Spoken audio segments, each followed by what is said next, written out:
Se você sente que tá com mais serviços do que consegue dar conta, ou então tá tão focado, tá com tantas tarefas do operacional ou de projetos que não tá dando conta de fazer outras áreas do seu escritório, como marketing, finanças, vendas, enfim, chegou a hora realmente de você pensar em contratar alguém, de delegar tarefas. E a gente vai conversar um pouco mais sobre as minhas experiências, as dicas que eu tenho pra te dar em relação a isso e como é que foi pra mim contratar. Se é melhor freelancer, se é melhor estagiário, enfim, a gente vai discorrer um pouquinho melhor sobre isso nesse vídeo. Oi, eu sou a Amanda e aqui no PEC a gente tem as terças-feiras tutoriais e as sextas-feiras vídeos sobre marketing, gestão, negócios para arquitetos, designers, engenheiros, enfim, trabalhadores da área da construção civil, sempre baseado nas minhas experiências, nas minhas vivências ou no que eu aprendi com outros profissionais. Bom, se você está precisando ou pensando em contratar alguém, sinal de que as coisas estão boas, você está com bastante projeto, né? Então tem muita coisa aparecendo. A gente precisaria reanalisar se você está pegando mais coisas e se o dinheiro está acompanhando ou se você está cobrando muito barato também, que esse daí é outro vídeo, outra conversa, né? Mas vamos lá. A gente tem 3 possibilidades aí de contratação, certo? Que a gente mais vê os arquitetos aí contratando. Então, a gente vai ter o freelancer, a gente vai ter o estagiário e a gente vai ter o arquiteto fixo, certo? Que seria um funcionário mesmo. Acabei digitando estagiário aqui errado. Então, pensando nisso, qual é a melhor opção para você? E aí eu acho que tem algumas perguntas que você precisa responder para chegar na melhor resposta, na melhor possibilidade para ti. Então vamos lá. Primeira delas, qual a urgência, necessidade e capacidade que aquele projeto ou as tarefas exigem? Ou seja, qual o software que você precisa que aquela pessoa faça? Qual é o nível de executivo, de conhecimento de obra, enfim, que ela precisa? Precisa saber fazer uma marcenaria? Vai fazer 3D? Precisa saber renderizar? Enfim, você precisa que seja assim, ó, o projeto já tá em andamento, tô atrasada, preciso entregar logo? É uma urgência. Se for algo, não, o projeto ainda vai ser iniciado, ainda vou fazer a reunião com o cliente. Então você precisa analisar tudo isso, porque aí a gente vai conseguir começar a filtrar as possibilidades, certo? Segunda pergunta, é apenas uma necessidade pontual ou precisa disso periodicamente? Então você tá agora, fechou ali nesse mês exclusivamente 2, 3, 4 projetos ao mesmo tempo e você está precisando desse serviço dessa pessoa agora. Mas nos outros meses, geralmente você tem um projeto ali por mês, às vezes nenhum, e você consegue dar conta tranquilamente. É só uma fase onde surgiram ali muitos projetos. Também é uma coisa a se perguntar muito importante. Bom, terceira pergunta, você tem tempo, disponibilidade e paciência para ensinar ou corrigir um estagiário? Porque assim, muita gente esquece que estagiário, especialmente, né, muita gente que quer aproveitar porque é mais barato, uma mão de obra mais barata, é que o estagiário, ele tá saindo da faculdade ou ainda tá na faculdade, né, nos últimos semestres e tem muita coisa que ele nem viu. Muita coisa que a faculdade não ensina e a gente sabe. Nunca pisou numa obra, enfim, então ele vai errar ou você vai ter que ensinar muita coisa, explicar também a forma como você gosta, né, de trabalhar certos detalhes. Então precisa ter paciência, precisa ter tempo. Se for um serviço que você precisa de urgência, já não é o estagiário já não é um foco para você ter. Porque você tem que ensinar, tem que mostrar, enfim. Depois você ter que corrigir todo o trabalho, vai ser muito pior para um serviço urgente, né? Então, a gente precisa pensar muito bem em relação a isso do estagiário, porque muita gente esquece. E por último, qual valor você pode investir? Claramente, isso aqui é uma pergunta muito importante, né? E por quanto tempo? Aí a gente entra naquela questão, né? Que se você tem urgência, a tendência é que a gente contrate alguém que tenha experiência, né? Então já você vai saber desenrolar ali o projeto ou o que você precisa. E também, se você não pode ensinar ali um estagiário, então precisa ser alguém com experiência, na teoria a gente já puxaria para um freelancer ou para um arquiteto que já é formado, já tem experiência, enfim, um arquiteto ali fixo, que seja PJ ou CLT. Então a gente já vai aumentar aqui esse valor de investimento. Aí aumentou o valor de investimento, porque ou é freelancer ou arquiteto, o estagiário já tá fora de cogitação. Quanto tempo você precisa ou por quanto tempo você consegue pagar? Porque assim, o freelancer você pode contratar ele ali para um serviço, aquele projeto que tá urgente, tchau e bênção, certo? O arquiteto fixo vai pagar todos os meses. Então, precisa ter uma bela de uma análise. E aí a gente faz, né, uma continha ali que você precisa ter 6 meses de custos do escritório, mais dos funcionários, né? Bom, e aí a gente pode considerar o quê? Que você precisa ter guardado 6 meses de custo de escritório, mais o salário de funcionários, né? descrever aqui salários para ficar mais claro, para você ter uma certeza, uma garantia de que você consegue contratar alguém fixo e que você vai cumprir, né, que você vai honrar ali com um salário. Porque não tem coisa pior do que você contratar alguém e depois não conseguir pagar, né? Então, na teoria, o mundo perfeito seria esses 6 mesinhos aí para você manter o seu escritório e ainda pagar o funcionário. Então, você vai saber o mínimo aí esse valor. 5 mil reais o custo do seu escritório, né? Vamos supor. Vezes 6 meses, então você precisa ter 30 mil reais guardado aí pra manter o seu escritório, pagar as suas contas pessoais e pagar os seus funcionários também, certo? Maravilha. Respondeu aqui essas perguntas. Eu não tenho urgência. A minha necessidade é me ajudar no projeto 3D no executivo. Eu preciso disso periodicamente, porque eu tô achando que tô ficando sem tempo pra fazer meu marketing, por exemplo. E eu tenho sim paciência pra conseguir ensinar o estagiário. Então eu acho que é uma boa opção, com certeza. Porque assim, tem essa questão, lógico, do valor, que influencia muito quando a gente tá começando, mas poder ensinar alguém e não pegar alguém que já tem experiência e já tem o seu próprio estilo de fazer os projetos e as coisas, é uma vantagem sim. Porque você vai ensinar do jeito que você prefere, não que você vai se fechar para sugestões, mas você vai fazer do jeito que você prefere, ele já vai vir sem vícios, sem coisinhas de outros escritórios. Isso, no fim das contas, acaba sendo bom. Só que aí vai levar mais tempo, né? Você precisa ter paciência para ensinar e para corrigir. Então, não é algo assim que vai te ajudar numa urgência. Como o valor de investimento é menor, é mais fácil a gente ter esses 6 meses aí de garantido de salário para esse estagiário. Então, eu acho que é uma boa opção, sim. O freelancer, a gente vai falar um pouquinho mais sobre ele, sobre a experiência que eu tive com o freelancer e contratando o arquiteto fixo. E eu quero contar melhor sobre essa experiência. Bom, e agora o segundo conselho que eu tenho pra você, além de responder aquelas questões, né, pra entender qual que é a melhor opção. Se você for contratar um freelancer, por exemplo, que às vezes a gente faz, como é uma contratação sem amarras, vamos dizer assim, a gente acaba fazendo meio nas coxas. Isso é um grande problema, por experiência própria, porque assim, a gente acaba pedindo ali, me manda um portfólio. Isso acaba sendo um pouco vago, isso eu sei, porque você pode pegar o portfólio de qualquer pessoa e fingir que é seu. Mas, beleza, você vai pedir o portfólio, você pede um currículo, você pede se dentro do portfólio você sentiu que não tem exatamente aquilo que você está procurando, mas você peça ali para ela, me mande uma prancha de um detalhamento de marcenaria seu, por exemplo. Enfim, pede tudo que você puder pedir, conversa um mínimo com a pessoa antes de você realmente fechar. Porque o que aconteceu comigo é de contratar freelancer.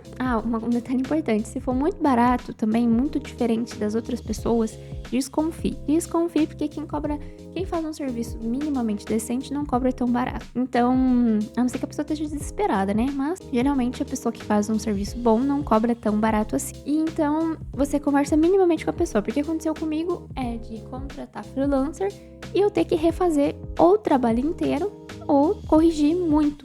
Passava muito tempo corrigindo muita coisa. E corrigir trabalho é pior do que fazer do zero. Você deve entender isso. É muito pior. Porque aí você junta raiva, o dinheiro que você jogou no lixo, e você ter que ficar consertando coisa, e a pessoa faz de uma outra forma que você... Nossa, e aí vira uma bola de neve. Então esse é um conselho que eu te dou muito grandíssimo. E no caso aí do freelancer, nunca pague o serviço antes de ser entregue. Isso aí, eu nunca cometi esse erro, graças a Deus, mas isso me ajudou muito, porque essa pessoa mesmo que fez o trabalho pra mim, enrolou horrores, ficou uma carniça, a pessoa não tinha nem feito nem metade do trabalho, e tanto que ela enrolou bastante, o que fez ficou muito ruim, e eu tinha pago, eu acredito, nem era 50%, eu acho, mas se eu paguei foi 50% no máximo, e eu falei assim, esse valor que eu paguei tá suficiente pelo trabalho que você fez? Ela falou que sim, eu falei, então tá ótimo. Aí eu falei, não precisa mais fazer, tirei o acesso dela lá da pasta do Drive e tá tudo certo. Se eu tivesse pago tudo, eu não ia pedir o dinheiro de volta. Muito dificilmente, a pessoa também poderia não pagar. Pode ser que sim, pode ser que não. Então assim, não paga 100% do valor para um freelancer antes de receber o serviço, antes de receber o arquivo, antes de receber as imagens, enfim. No máximo, você vai pagar 50%. De repente, dependendo do tipo de serviço, se for grande ou algo do tipo, pode dividir em partes esse pagamento, você combina com a pessoa, né? Então, existem várias possibilidades. Mas nunca paga tudo antes de receber. Outra coisa também muito importante. Na hora que você for compartilhar o arquivo, a pasta, o que for que você for compartilhar, toma muito cuidado para você não compartilhar coisas que não deveriam ser compartilhadas junto.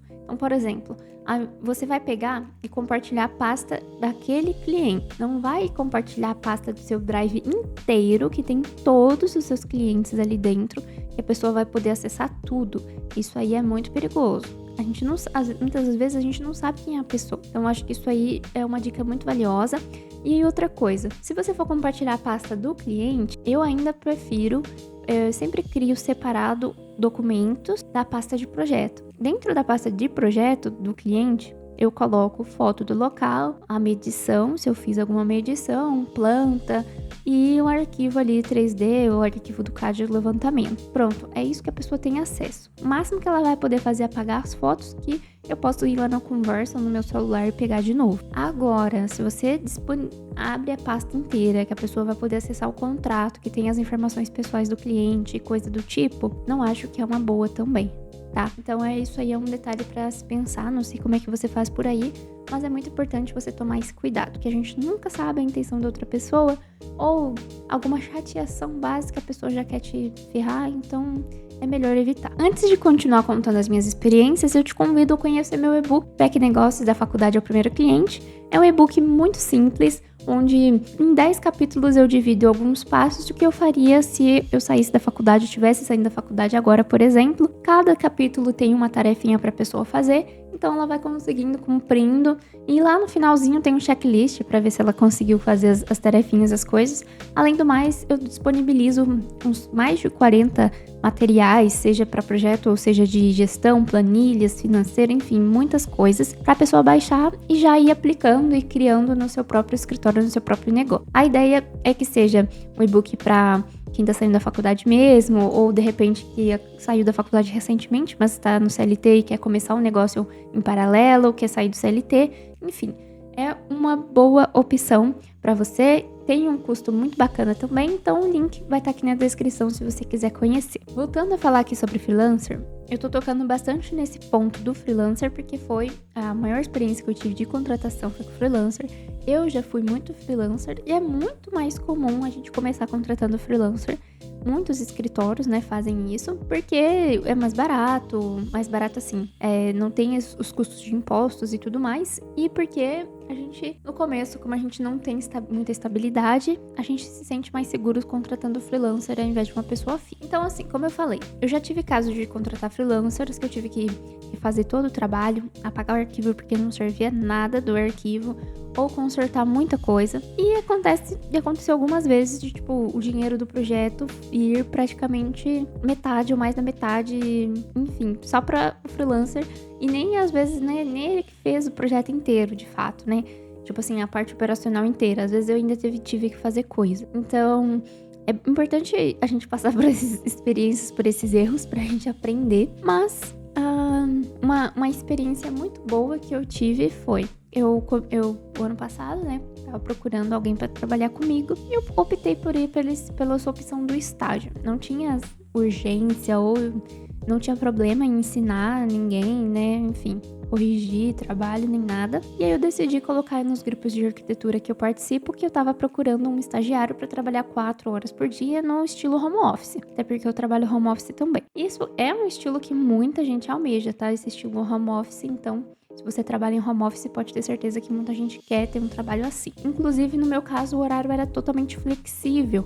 Eu não estaria exigindo que fosse de manhã ou que fosse à tarde, nada do tipo, tá? Precisaria cumprir ali as 4 horas. É muito baseado na confiança da pessoa cumprir, de fato, aquelas 4 horas, mas é claro que a gente sabe mais ou menos o quanto um serviço pode andar naquelas 4 horas, né? Enfim, mandei esse comunicado aí nesses grupos e teve bastante gente que me mandou mensagem e teve algumas pessoas, mas teve uma em específico que foi que eu contratei, que ela já era arquiteta formada, não era estagiária, mas que ela disse que queria um trabalho assim flexível, que trabalhasse ali as 4 horas por dia para complementar na renda, porque ela não queria algo fixo, tipo 8 horas por dia, por exemplo. E a gente conversou, ela já tava, tipo assim, dentro do valor que eu estava buscando de salário, né? Então era 4 horas por dia por R$1.000. E eu conversei com ela, fiz uma chamada de vídeo, conversei com uma outra moça também de chamada de vídeo. Algumas outras que eu recebi, eu acho que eu não tinha gostado tanto do portfólio, ou enfim, algumas coisas que não bateram, então só cheguei a fazer entrevista mesmo com 2. E eu decidi contratar essa do Paraná.